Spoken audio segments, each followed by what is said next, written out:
লন্ডনে থাকা বিএনপির ভারপ্রাপ্ত চেয়ারম্যান তারেক রহমানকে সরকার দেশে ফেরাতে চাইলে ব্রিটেন সহায়তা করবে বলে জানিয়েছেন যুক্তরাজ্যের প্রশান্ত মহাসাগর বিষয়ক প্রতিমন্ত্রী ক্যাথরিন ওয়েস্ট। রবিবার সকালে পররাষ্ট্র উপদেষ্টা মোহাম্মদ তৌহিদ হোসেনের সঙ্গে বৈঠক শেষে সাংবাদিকদের এক প্রশ্নের জবাবে একথা জানান তিনি। তারেক রহমানের দেশে ফেরানো প্রসঙ্গে সাংবাদিকদের প্রশ্নের জবাবে ক্যাথরিন ওয়েস্ট বলেন, পররাষ্ট্র উপদেষ্টার সঙ্গে বৈঠকে কোনো নির্দিষ্ট ব্যক্তির বিষয়ে কথা হয়নি, তবে সরকার তাকে ফেরাতে চাইলে সহায়তা করতে প্রস্তুত ব্রিটেন। ব্রিটিশ মন্ত্রী আরও বলেন, বাংলাদেশের গণতান্ত্রিক ভবিষ্যৎ নিয়ে আলোচনা হয়েছে পররাষ্ট্র উপদেষ্টার সঙ্গে।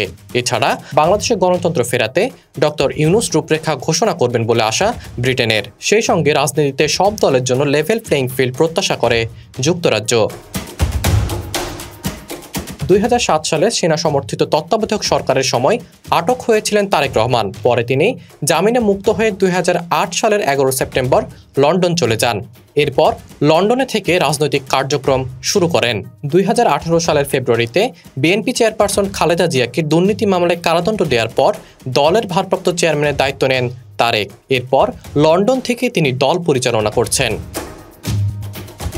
আওয়ামী লীগ সরকার 21 আগস্টের গ্রেনেড হামলার জন্য তারেক রহমানকে দায়ী করে থাকে এবং আদালতও তার শাস্তি হয়। তাকে দেশে ফিরিয়ে এনে বিচারেরও ঘোষণা দিয়েছিলেন ক্ষমতাচ্যুত প্রধানমন্ত্রী শেখ হাসিনা।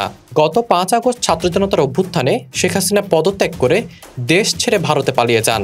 এরপর গত 8 আগস্ট নোবেলজয়ী অধ্যাপক ডক্টর ইউনূসের নেতৃত্বে অন্তর্বর্তী সরকার শপথ নেয়। আওয়ামী শাসনের অবসান ঘটনার পর থেকেই বিএনপির ভারপ্রাপ্ত চেয়ারম্যান তারেক রহমানের দেশে ফেরার গুঞ্জন সৃষ্টি হয়। মুন্নার আঞ্জুম রিফাত, বিডি আর্কাইভ।